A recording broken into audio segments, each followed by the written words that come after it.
আসসালামু আলাইকুম এভরিওয়ান, সকলে কেমন আছো? আশা করি ভালো আছো। আলহামদুলিল্লাহ আমরাও না বেশ ভালো আছি।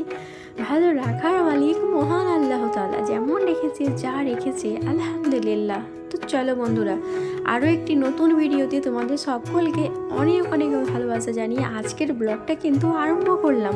আজকে ছোটদেরকে ভালোবাসা, বড়দেরকে সালাম জানিয়ে আজকের ব্লগটা কিন্তু শুরু করে দিলাম। আশা করি তোমরা আমার সাথেই থাকবে। তো চলো, আজকের সকালের আশেপাশে কাজগুলোকে সব সেরে নিলাম। সেরে দেখছো এখন কিন্তু রান্না বান্না শুরু করে দিয়েছি। আর যদিও আজকে একটু যাবো বাজারের দিকে, তো বাড়ির কাজকর্মগুলো যদি না সারতে পারি না তখন আর যেতে পারবো না।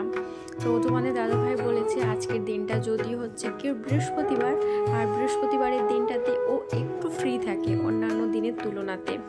তো ওই কারণেই বলেছে তুমি বাড়ির কাজকর্মগুলো সব সেরে নাও, আমার একটু কাজ আছে, কাজটাকে সেরে আসি তারপরেই কিন্তু তোমাকে নিয়ে যাব।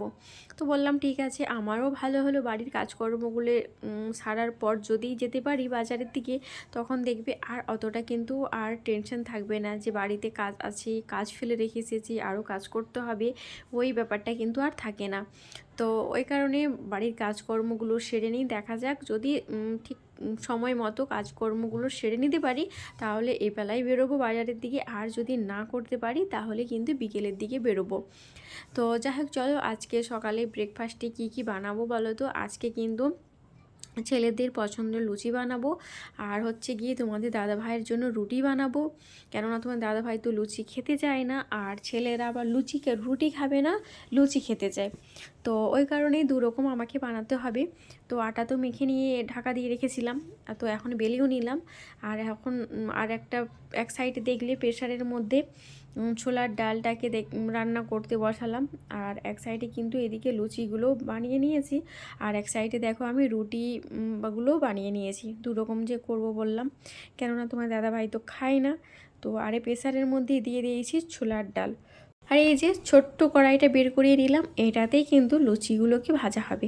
আর যে কোনো জিনিস পাঁপড় বলো, তেলে ভাজা, যখনই কোনো কিছু করি না কেন আমার এই ছোট্ট কড়াটার মধ্যেই করি, বেশি বড়টাতে করি না। তো এটা কিন্তু ভাজার জন্যই নিয়েছি। তো চলো, এক সাইডে কিন্তু তরকারিটা হচ্ছে আমার, আর অন্যদিকে কিন্তু দেখছো লুচিগুলোকে ভেজে নিচ্ছি। তো কাজকর্মগুলো সব সেরে নিই, তারপরে আরও রান্নাবান্না আছে, দুপুরের কি রান্না হয় না রান্না হয় কী করে, তো রান্নাবান্না তো করে নিতেই হয়। আর আমাদের মতো হাউসওয়াইফদের একটাই সমস্যা, সকাল হলে কি রান্না হবে, কি করব, ছেলেদের জন্য কি করব। আর ছেলেরা যদিও শাকসবজি একবারেই পছন্দ করে না, শাকসবজি করলে খেতে চায় না ওরা, তো সে একটা ব্যাপার থাকে। তো সাথে থাকো, ছেলে এখানে এসে গেছে, বলছে আম্মাজি কী বানাচ্ছ গো? হয়ে গেছে লুচি আমাদের জন্য নাস্তা।